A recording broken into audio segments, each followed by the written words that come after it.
Hello guys, അപ്പോൾ ഇവിടെ അരക്കിലോ beef എടുത്തിട്ടുണ്ട്. നല്ല മൂത്ത ഇറച്ചിയാണ് കേട്ടോ.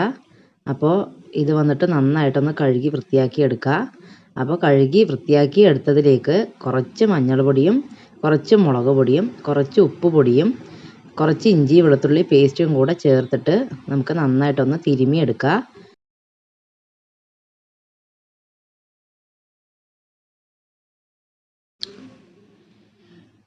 അപ്പോൾ നമ്മൾ ബീഫ് വേവിച്ച് മാറ്റി വെച്ചിട്ടുണ്ട്. അപ്പോൾ അടുത്തൊരു പാന് വെച്ച് കൊടുത്തിട്ട് അതിലേക്ക് കുറച്ച് നല്ലെണ്ണ ഒഴിച്ച് കൊടുക്കുക. വേവിച്ച് വെച്ചിട്ടുള്ള ബീഫ് നമുക്കെടുത്ത് ഇതിലിട്ടിട്ട് വറുത്തെടുക്കുക.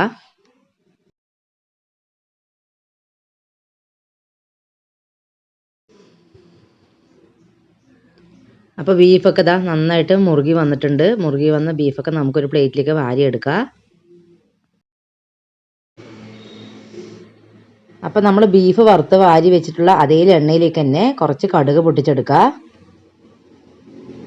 പിന്നെ കുറച്ച് ഇഞ്ചിയും വെളുത്തുള്ളിയും ചതച്ചതും പച്ചമുളകും കൂടി അതിലേക്ക് ഇട്ട് കൊടുത്തിട്ട് നല്ലപോലെ ഒന്ന് മൊരിയിച്ചെടുക്കണം.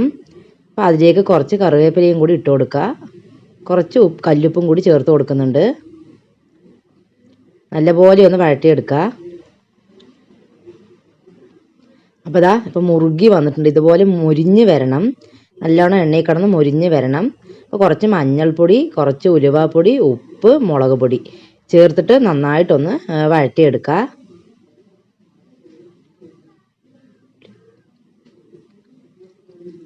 അപ്പോൾ നല്ല മൂത്ത് വന്നിട്ടുള്ള മസാലയിലേക്ക് നമ്മൾ വറുത്ത് വെച്ചിട്ടുള്ള ബീഫും കൂടെ ചേർത്തിട്ട് നന്നായിട്ടൊന്ന് ഇളക്കിയെടുക്കുക. കുറച്ച് വിനാഗിരി കൂടി ഇതിൻ്റെ ഒപ്പം ചേർത്ത് കൊടുക്കുക.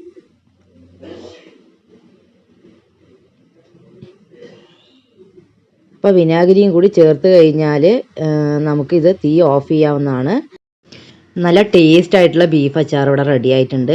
അപ്പോൾ വീഡിയോയിൽ ഇഷ്ടമായാൽ ഒന്ന് ലൈക്ക് ചെയ്ത് സപ്പോർട്ട് ചെയ്യുക. അടുത്തൊരു വീഡിയോയിൽ കാണാം. അതുവരേക്കും ബായ്.